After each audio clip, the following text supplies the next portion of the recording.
Hello, everyone, and welcome back to our reading of Kidnapped. Today's chapter, I Come Into My Kingdom. Let's get started.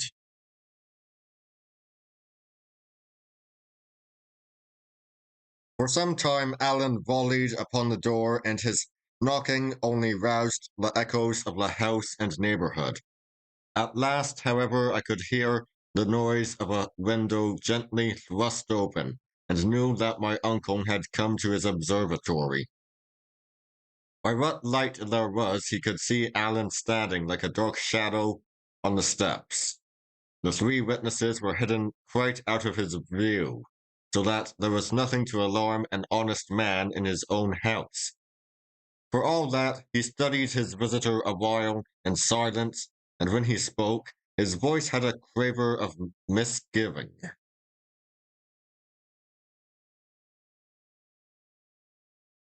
"What's less?" says he. "This is nae kind of time of night for decent folk, and I hae nae trokings wi' nighthawks. What brings ye here? I have a blunderbuss."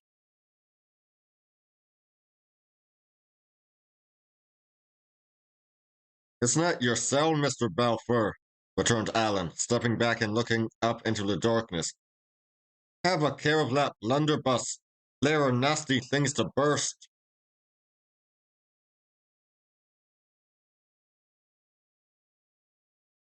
"What brings ye here?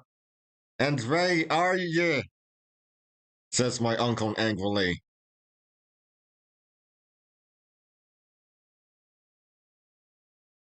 "I have no manner of inclination to rout out my name to the countryside," said Alan. "But what brings me here is another story, being more of your affairs than mine, and if you're sure it's what you would like, I'll set it to a tune and sing it to you."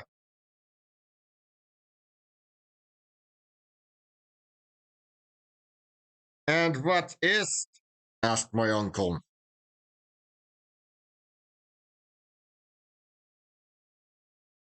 "David," says Alan.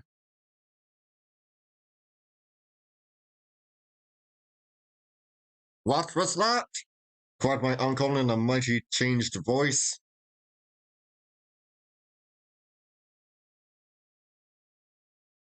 "Shall I give you the rest of the name then?" said Alan.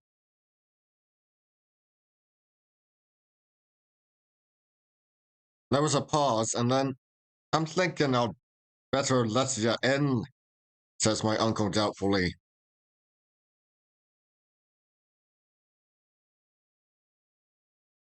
"I dare say that," said Alan, "but the point is would I go now?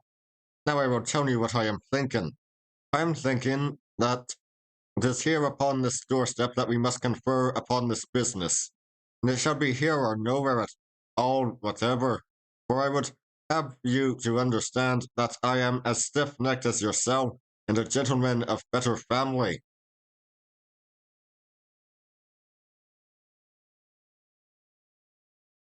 This change of note disconcerted Ebeneezer.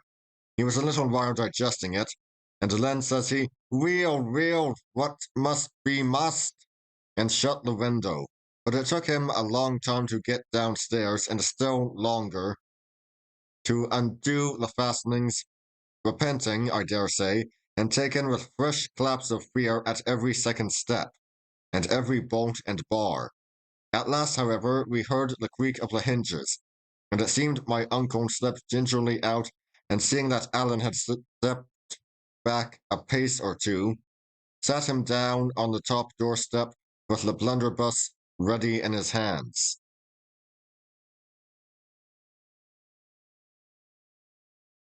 "And now," says he, "mind I have my blunderbuss, and if ye take a step nearer, you're as good as deed."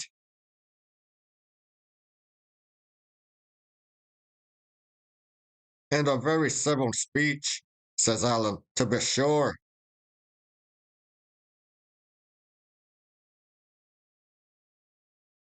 "Na," says my uncle, "but this is no a very chancy kind of proceeding, and I'm bound to be prepared. And now that we understand each other, you'll can name your business.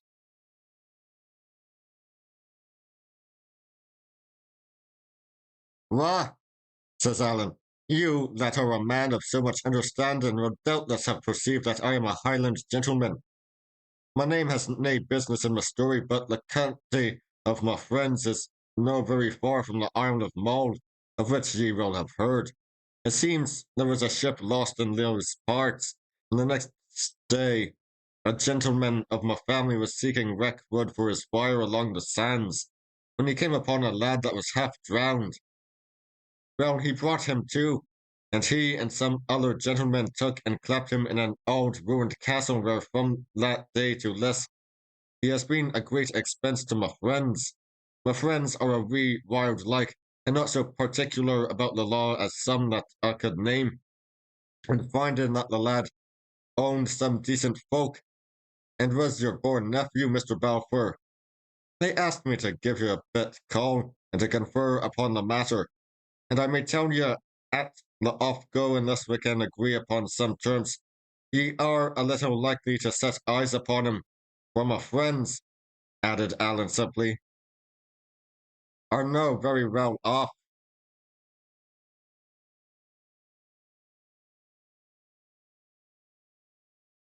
My uncle cleared his throat. I'm no very caring, says he.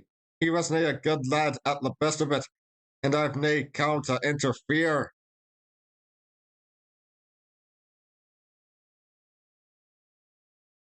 Ah, aye, said Alan. I see what you would be at, but then you don't care to make the ransom smaller.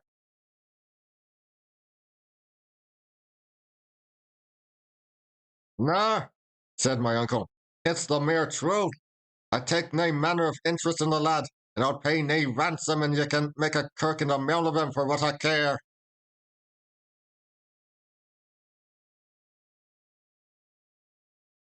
Hoot, sir, says Alan. Blood's thicker than water in the Deon's name. You cannot desert your brother's son for the fair shame of it, and if you did, it came to be Kent, you wouldn't be very popular in your countryside, or I'm the more deceived.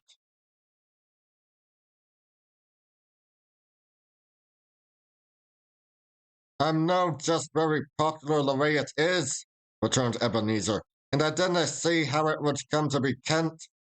No by me, only Ray nor yet by you or your friends, so that's idle talk, my bucky, says he.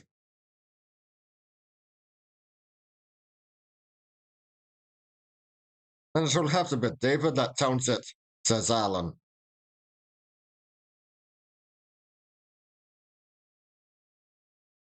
How's that? Says my uncle sharply.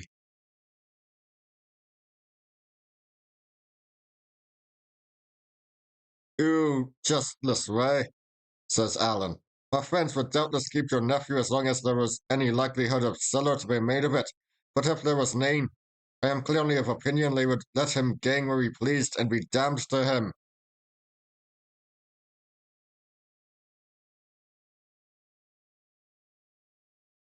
Ah, but I'm no very caring about that either, said my uncle. I would not be muckle made up with that.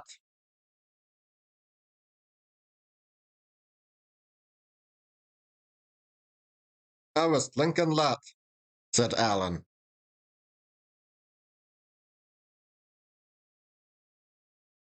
And what for wha? Asked Ebeneezer.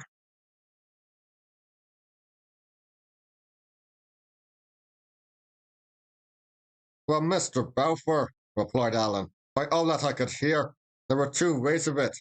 Either you liked David and would pay to get him back, or else you had very good reasons for not wanting him and would pay for us to keep him. It seems it's not the first. Well, then it's the second, and blithe am I to ken it, for it should be a pretty penny in my pocket and the pockets of my friends.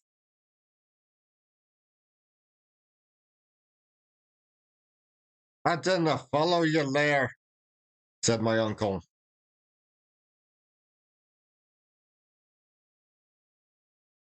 No, said Alan. Well, stay here. You didn't want the lad back. But what do you want done with him and how much will you pay?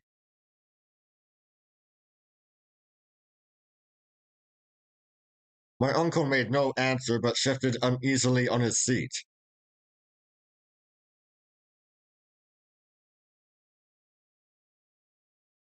Come, sir, cried Allan.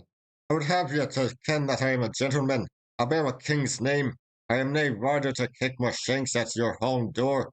He'll give me an answer in civility, and that out of hand, or by the top of Glencoe, I will ram 3 feet of iron through your vitals.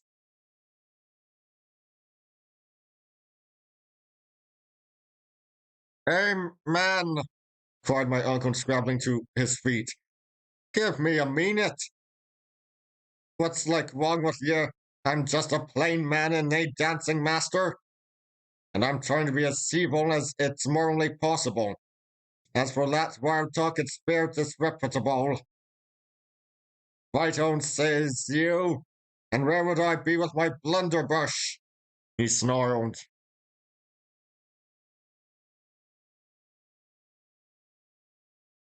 Powder in your old hands are but as the snail to the swallow against the bright steel in the hands of Allan, said the other. Before your juttering finger could find the trigger, the hilt would dirl on your breastbane.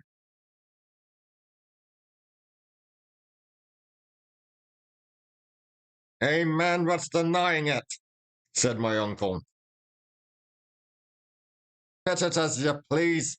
Hey it your ain ray. I'll do naething to cross you.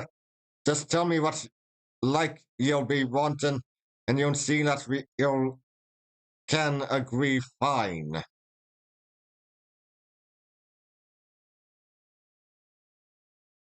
Troth, sir, said Allan. I ask for nothing but plain dealing. In 2 words, do you want the lad killed or kept?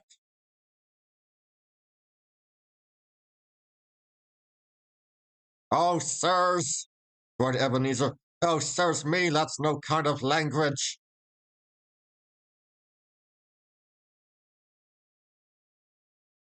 Killed or kept, repeated Allan.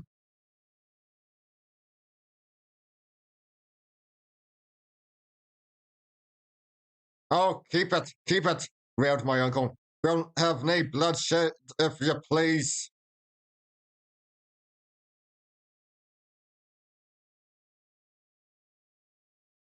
Well, says Allan, as you please, that'll be the dearer.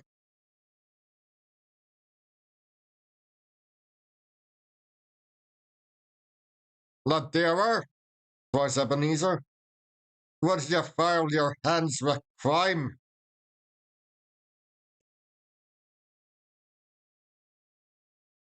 Hoot, said Allan. They're both crime whatever, and the killing's easier and quicker and surer. Given the lad'll be a fasciest job, a fasciest kittle business.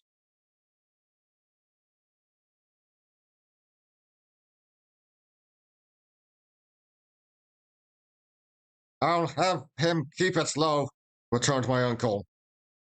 I never had nothing to do with onything morally wrong, and I'm no gone to begin to pleasure a wild Highlandman.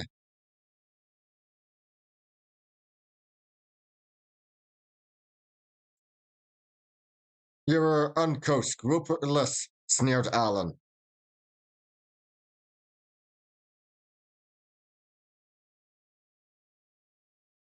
I'm a man of principle, said Ebeneezer simply, and if I have to pay for it, I'll have to pay for it. And besides, says he, you forget the lad's my brother's son.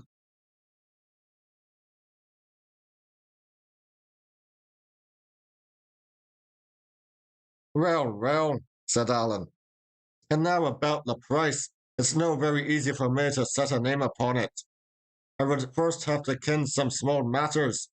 I would have to ken, for instance, what you gave hoe season at the first off go.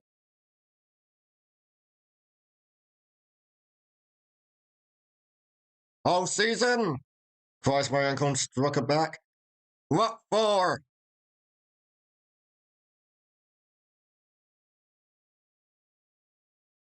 for kidnapping David, says Alan.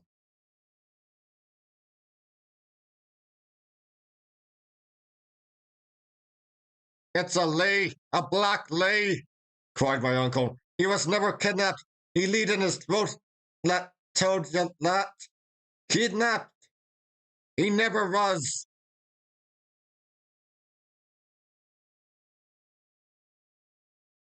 That's no fault of mine, nor yet of yours, said Alan, nor yet of Season's, if he's a man that can be trusted.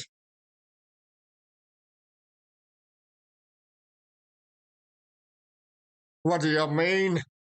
Cried Ebeneezer. Did Season tell you?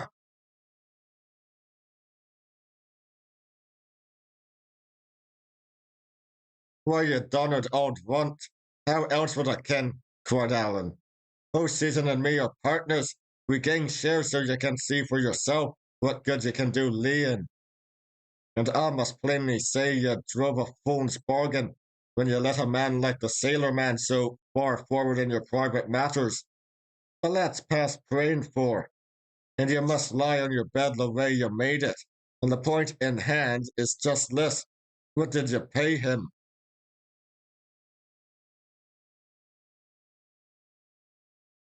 Has he told you himself?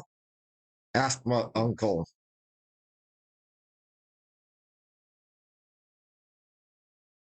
That's my concern, said Alan.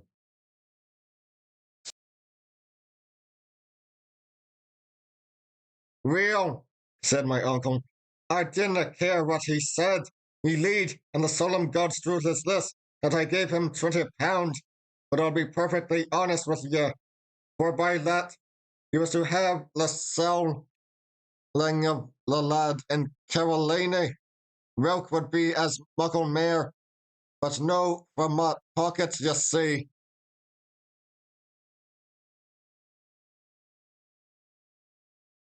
Thank you, Mr. Thompson. That will do excellently well, said the lawyer, stepping forward, and then mightily civilly. Good evening, Mr. Balfour, said he.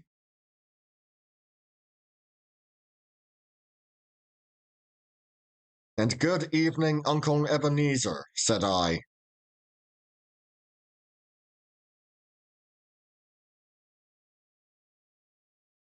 And it's a braw night, Mr. Balfour, added Torrance.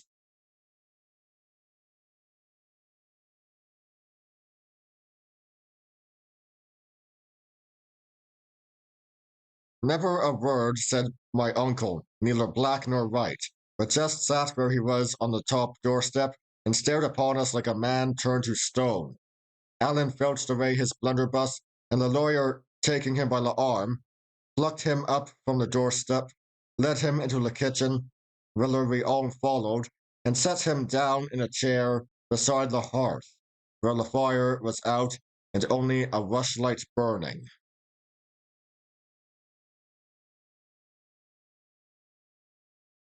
Then we all looked upon him for a while, exulting greatly in our success, but yet with a sort of pity for the man's shame.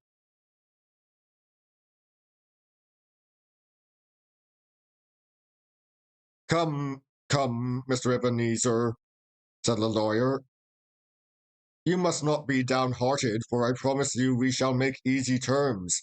In the meanwhile, give us the cellar key, and Torrance shall draw us a bottle of your father's wine in honour of the event.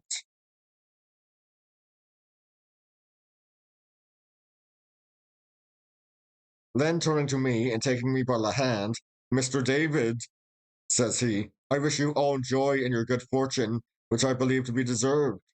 And then to Allan, with a spice of drollery, Mr. Thompson, I pay you my compliment. It was most artfully conducted, but in one point you somewhat outran my comprehension.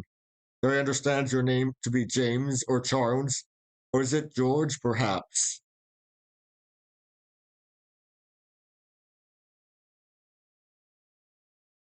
And why should it be any of the three, sir?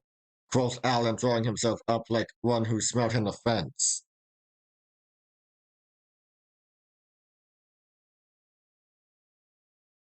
Only, sir, that you mentioned a king's name replied Van Kaler. And as there has never yet been a King Thompson, or his fame at least has never come my way, I judge you must refer to let you had in baptism.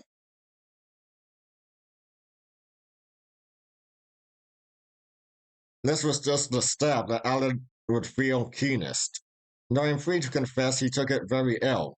Not a word would he answer, but stepped off to the far end of the kitchen and sat down and sulked. And it was not till I stepped after him and gave my hand and thanked him by title as the chief spring of my success that he began to smile a bit and was at last prevailed upon to join our party.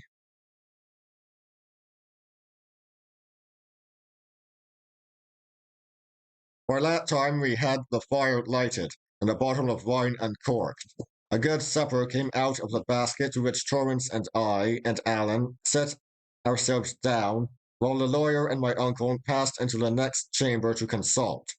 They stayed there closeted about an hour, at the end of which period they had come to a good understanding, and my uncle and I set our hands to the agreement in a formal manner. By the terms of this, my uncle bound himself to satisfy Van Kaler as to his intromissions, and to pay me 2 clear thirds of the yearly income of Shaw's.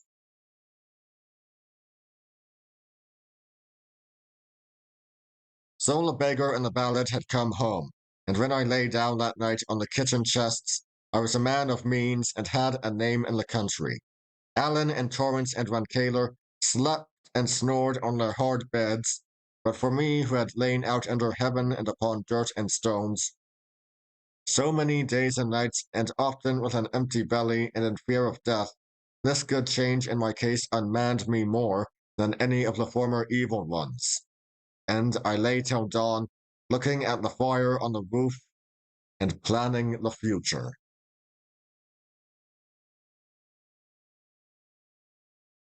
And that would be all for today. I'll see you all next time when we bring this story to its conclusion. See you then.